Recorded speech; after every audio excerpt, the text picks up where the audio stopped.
If you're an ambitious person, you're going to have goals and you're always going to try to be working towards that next level, wherever you are. I see this with everybody, no matter how much money they're making, no matter where they are in their career, their life, they always are striving for the next thing.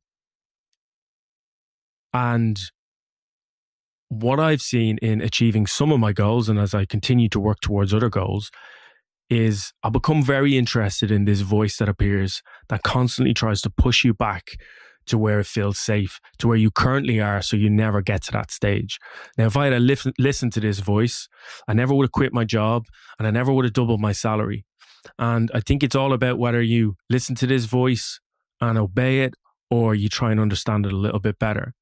This voice, I find it shows up when you make mistakes. So when I started working for myself, on the side as a side hustle alongside my full-time job, I was getting small clients and I'd make a mistake and this voice would appear and say, well, you're not cut out for this. You're not capable of this. You've never managed clients before. That's going to be too hard for you. So go back and stay in the job that you're in. That's easier. Now, there was another voice deeper inside me that just knew I wanted this more than anything. And also that I was just enjoying the process. So even though there was failures along the way, I'm enjoying the process, so I'm going to keep going. The best way I've heard this described is in a book about tennis, actually, called the Inner Game of Tennis.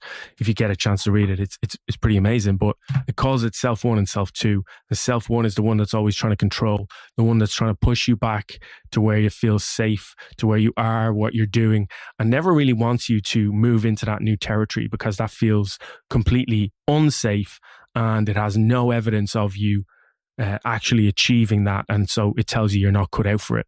But here's the thing is that mistakes are part of the process. Any goal worth having is something new. It's something you haven't done yet. And no proof means that this voice will just fill the silence with no evidence, so stay where you are. And I think this is the biggest reason why people get stuck. And it's not just people who want to go and work for themselves. It's people who are currently working for themselves.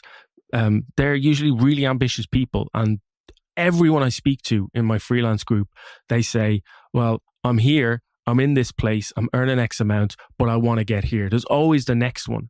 And there's always that self-doubt kicking in that tells them that, every time they try and do something, well, that didn't work. So, I feel like I can't do this.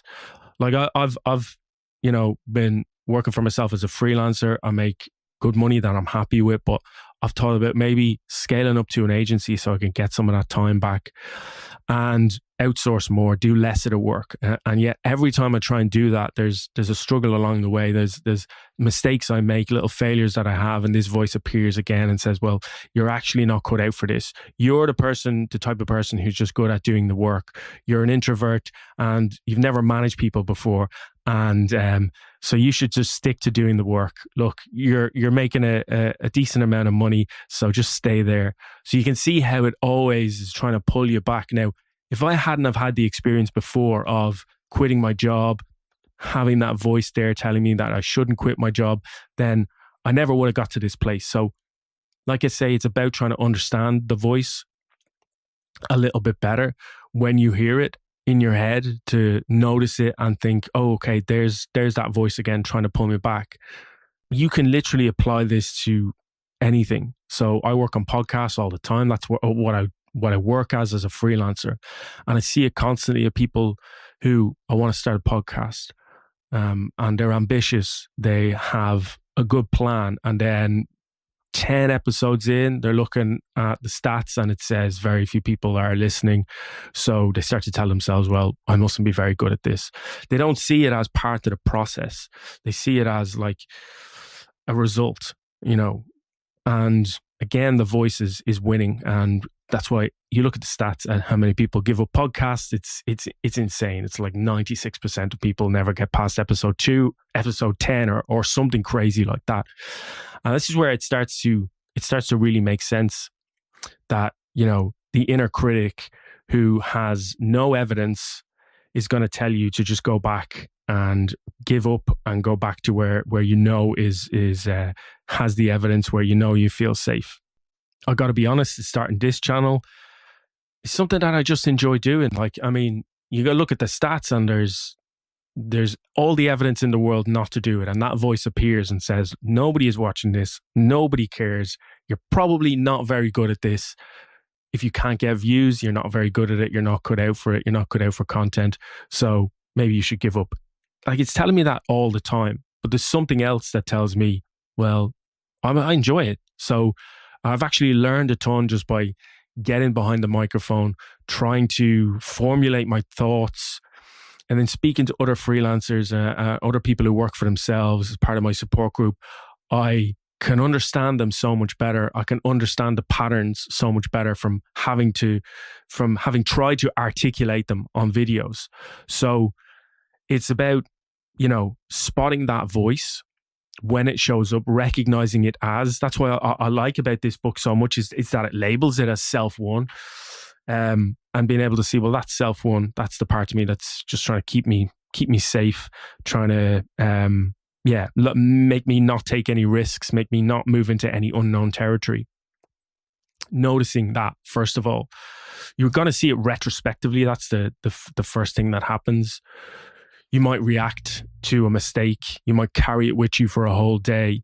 But the first important part is to be able to recognize that, well, that was just a voice trying to tell me that I'm not good at this. But the second part, the part where it really starts to change is when you catch the voice in action. So you're not looking back at it and saying that was the voice and that's why I reacted that way. You're now seeing it as it's happening, and you're able to not react while it happens. So when it says you fucked up, you are not cut out for this, to recognize it there and then, to say that's just a voice trying to keep me safe again, and you go on with your day, your business. That is eventually how you achieve great things, how you get to places that you desire to get to, is by understanding that this inner critic is always trying to pull you back. Once you start to do this, as I started to do it, things really accelerated for me, really shifted. And in so many different aspects of my life, I was able to recognize the voice in my parenting, because again, it showed up there. 4 years into parenting 2 kids, mistakes are just part of parenting. I've never raised kids before, so I'm going to make mistakes. I used to drag the mistakes with me. The voice would show up again and say, let's say I looked at my phone for a minute, taking my eyes off the kids, some accident happens, or you're a crap parent, you're not cut out for this.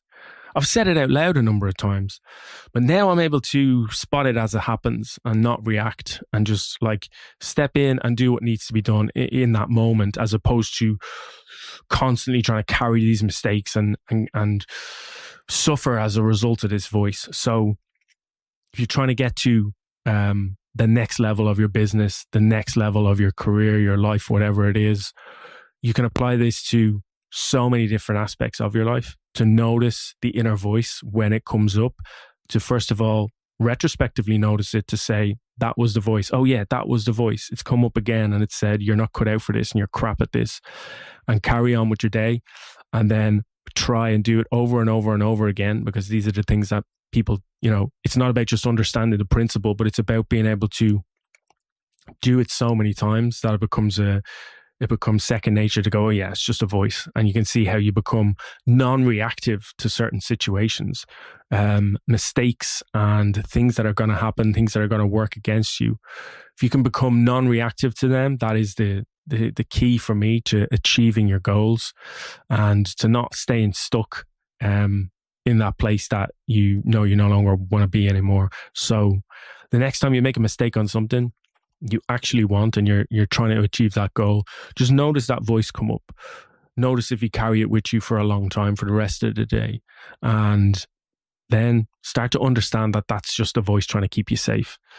But the real important part is not allowing it to decide what you do next.